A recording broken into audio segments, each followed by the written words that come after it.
Okay, now let's go ahead and get this party started.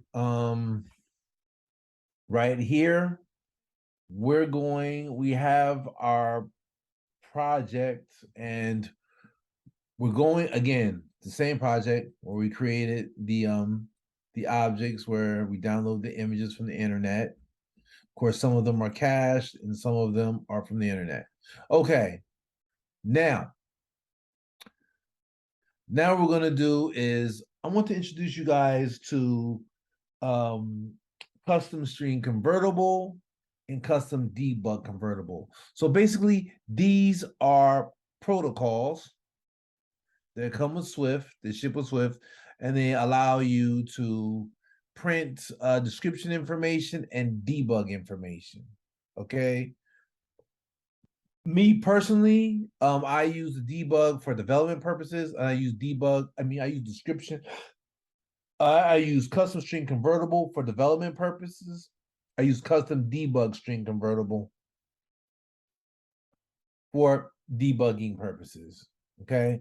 And what we're talking about, we're just trying to get information back on the object. I mean, of course, we could print this stuff out to the screen one at a time. We have information here in the app, obviously, right? All the table view cells are filled, but sometimes you want to see what you're working with, right? Okay, extension, right? Now we'll create an extension on restaurants. Of course, if you want to, you can also create an extension on custom string convertible. Yeah, blah, blah, blah. I'd rather not right now for the sake of illustration. Okay.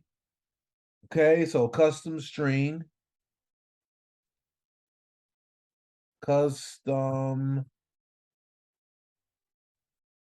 convertible. Okay. Custom string convertible. And you know something? I've gone over this in the previous lessons on enums and result types. So people who've been taking my lessons, you're already familiar with what custom string convertible is and how it works. Okay, so description. And so for now, we're just returning. We're going to return string name, and we want name, right? It's a property of our, right? String name, right? And so, in a nutshell, when we decide to,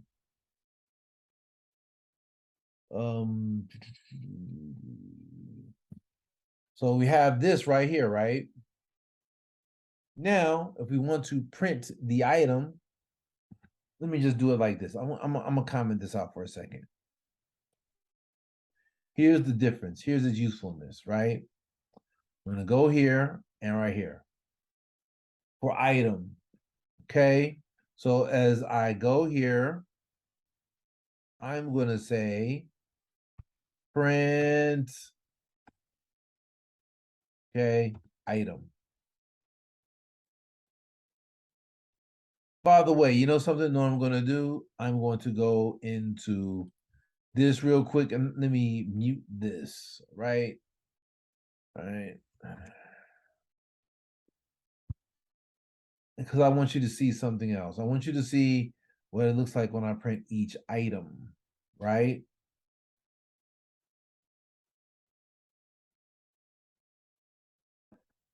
Right.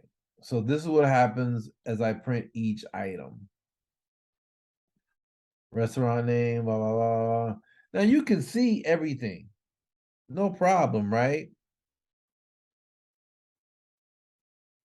You know, custom string convertible allows you to format this very specifically, right? Format it specifically. So let's do this custom string convertible. And now we're going to do it like this.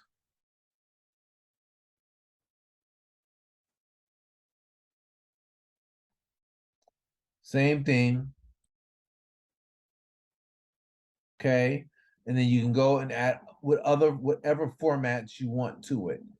Again, just like in our last lesson with our result types.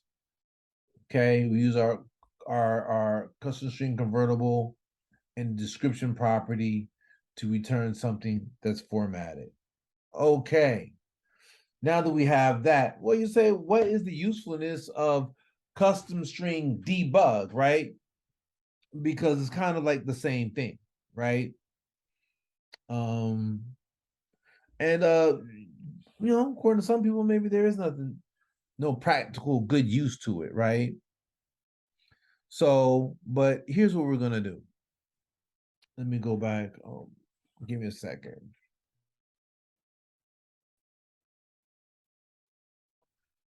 Okay, so I guess the big difference is we're going to say, let's go ahead and add this property. We can add this here. Custom string convertibles, custom debug string convertible. And what comes with this is a right here. Okay. And basically, in a nutshell, go back to the view controller, we're not going to say print, right? We're going to do the same. Let me go back here. Okay. Take this C, V. Okay. All right. Sorry about that. So now in the view controller, if you want to access the item, you don't say print item. You say debug print. Right? And of course, you're going to say item.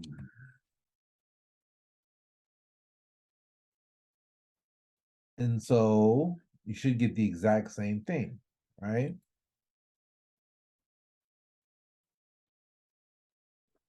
Even better yet, let's do it like this so we know what's what.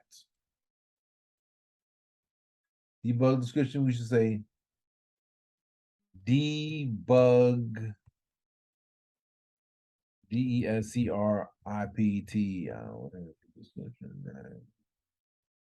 right? Okay, so we have that. That's how it works, right?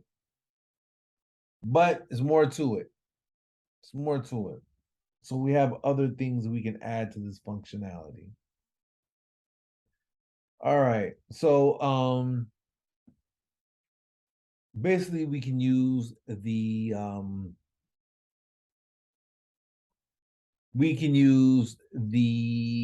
mirror function along with compact map and get all of the properties, right? Along with the value. And we can kind of format that however we want to, right?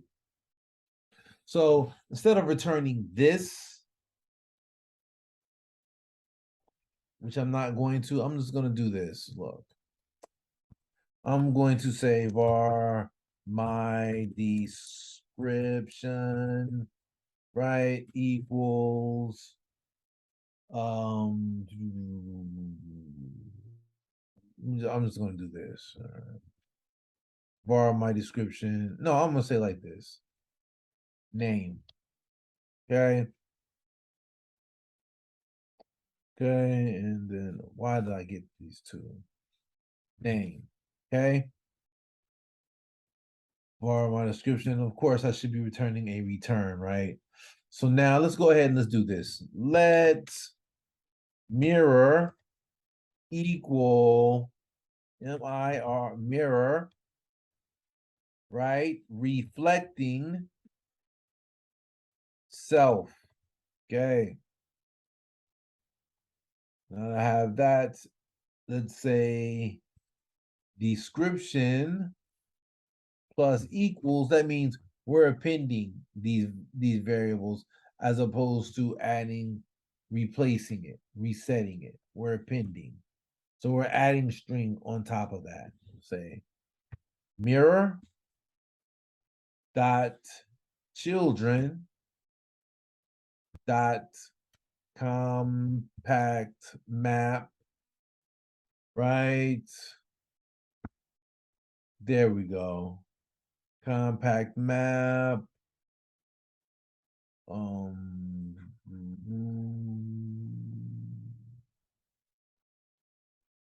Actually, I'm gonna get rid of this. I'm not used to this syntax right here. I'll do it like this, right? And I'll say this. And I'll say in. Or optional string,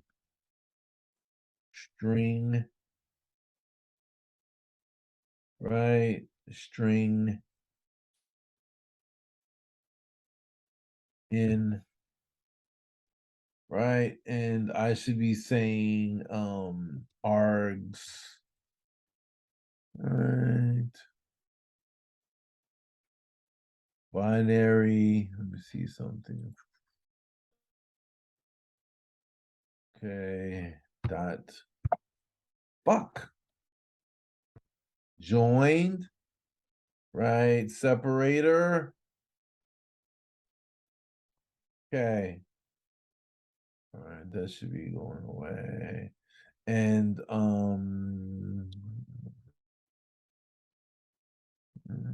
then separator should be in the call. SE separator, right? And debug description should be here. Return. Right.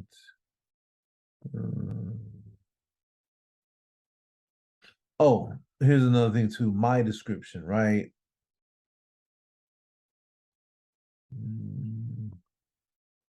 My description. This should say return my description, right? And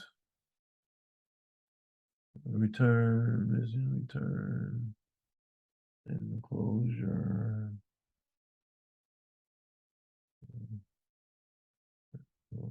Expecting to return string.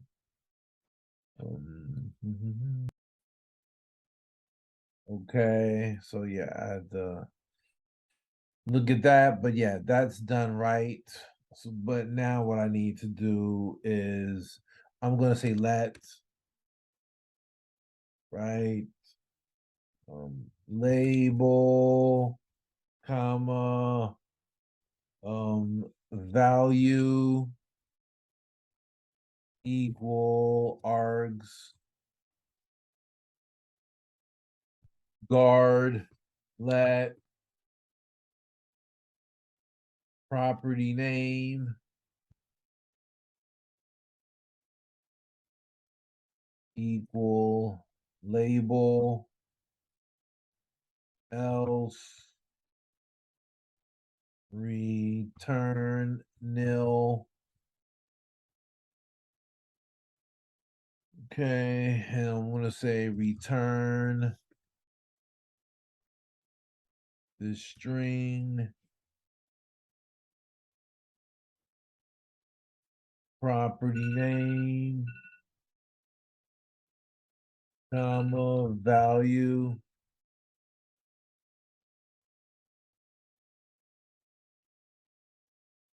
Okay, recording. Oops. Oh shit. Stop.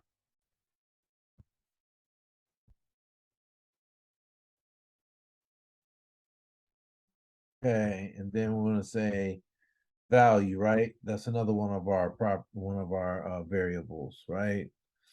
And this should do this, right? So, but you know something, for now, I'm just gonna do placeholder for value because the reality is, well, no, we don't need to do placeholder for value. The string for the image, the link to the image is so big. You'll see. So now we're here. Let's go to the top.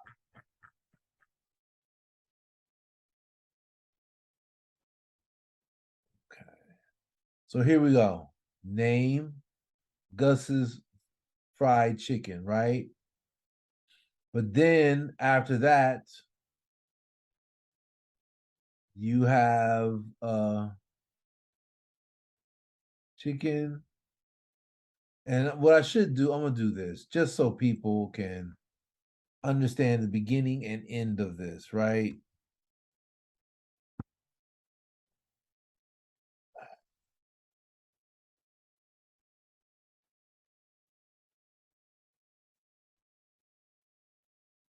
Go right here.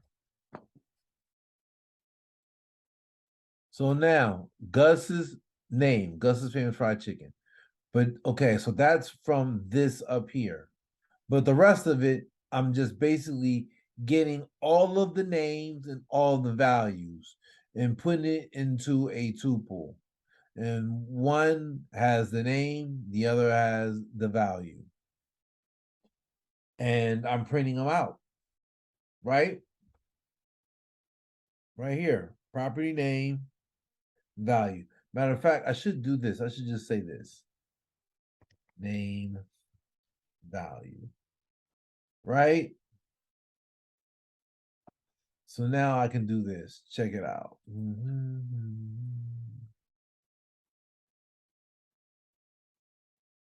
Okay.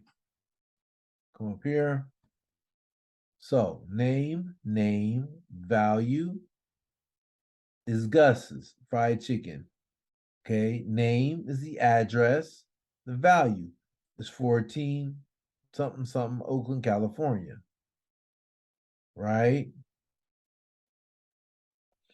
So basically I'm just taking out the name and value out of here. I could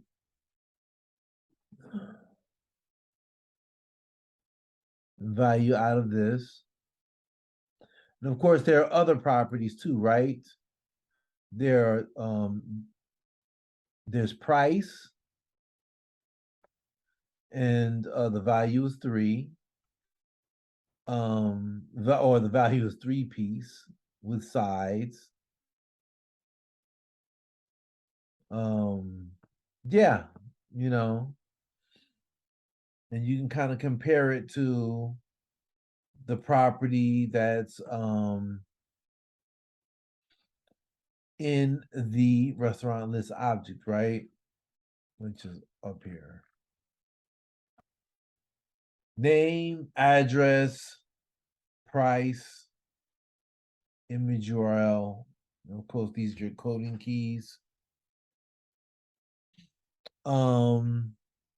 Yeah, so that's how you print out all the information. If you just want an array of or a tuple of all names and values, this will do it for you. Okay, so we've gotten a custom string convertible, custom debug string convertible out of the way. And you've seen this part. Now what I'm going to do is I'm going to come back here and let's go ahead and hit a breakpoint here. Okay. And what I need to do is I need to get all of this. So basically I did an API call. And on view did load, I fetched the data and set it to restaurant list. Okay. So now what we want to do is we want to get a look at the data from restaurant list. Okay, so one good way to look at the data is to go back here to restaurant list here, and now I'm going to comment all of this out so it's not in the way.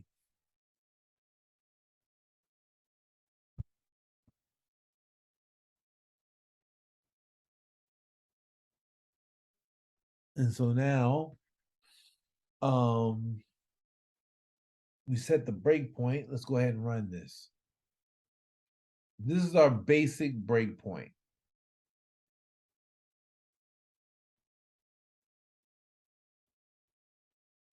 So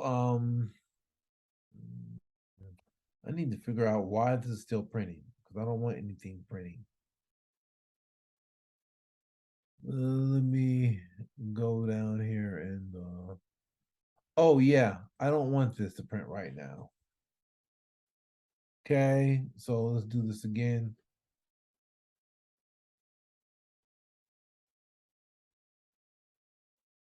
Okay, now we have the breakpoint. So what happened was it loaded up this view controller, which is the first thing that gets loaded when you enter this control, right? Because you come here. This is the first control, right? Right here. Okay. And this is the first view controller. View controller. Okay. So what we want to do now is we want to go back here and let's look at this, at the properties that are available, right? UI kit, table view, which is our table view, UI title label, all the information, and restaurant list. The restaurant list has 10 entries in it.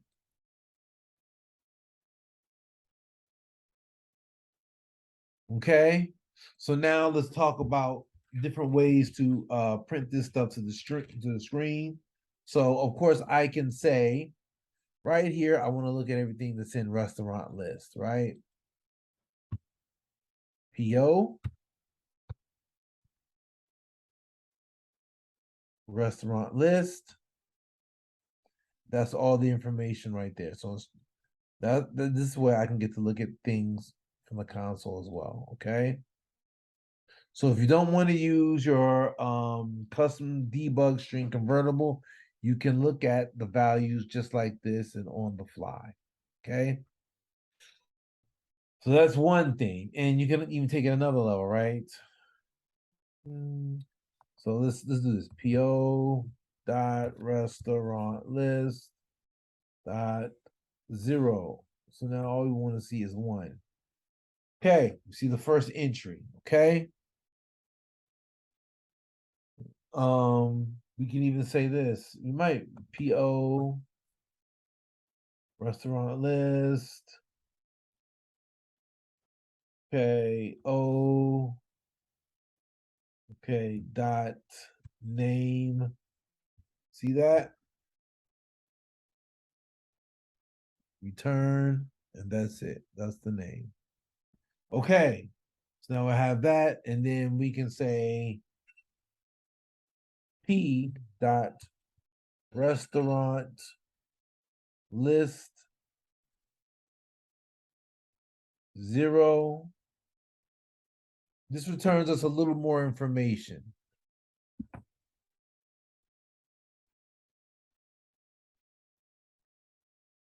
Okay. Okay, so now we have this, we have our P, right? We have a little bit more information. Our project, right? And our object. This is what we're reading. So we're reading lazy image in table view dot restaurant. Okay. We don't necessarily need that information. I mean, PO, P, either one is good, right? Now let's do this.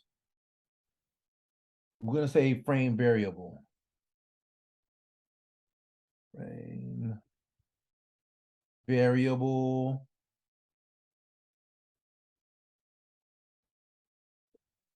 Frame variable.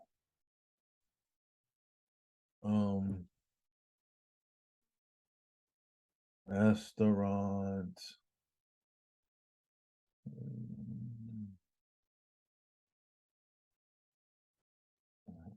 Rest.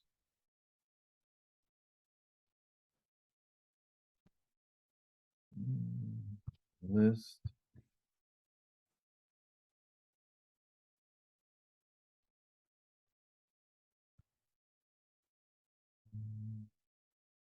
Hold on. Listen, I'll get back to frame variable. I forgot how to do it. And we got to move on because it's not that big of a deal. I'll get back to it in the next lesson. But however, let's move on and let's discuss some more things about breakpoints. So we're going to go back to view controller where our breakpoints were. And I'm going to hit this and it will continue. It'll allow it to continue to play.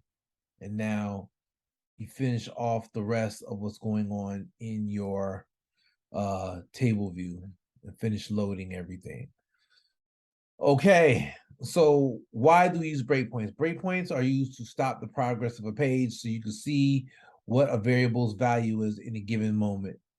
Okay, and you can jump out, in and out of things. So let's do this. Let's see. Say we trying to trace something back, we need to find out what the model is for this list, right? Where we're getting the information from, right? So what I'm going to do is I'm going to take this off of here and I'm going to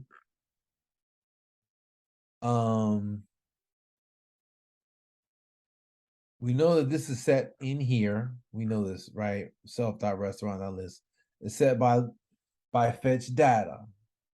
So let's go ahead and we're going to set a breakpoint here.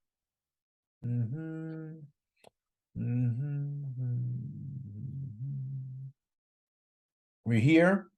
And what I will do, I'll right click here and say, it'll say jump to definition. Takes me into my networking service, right?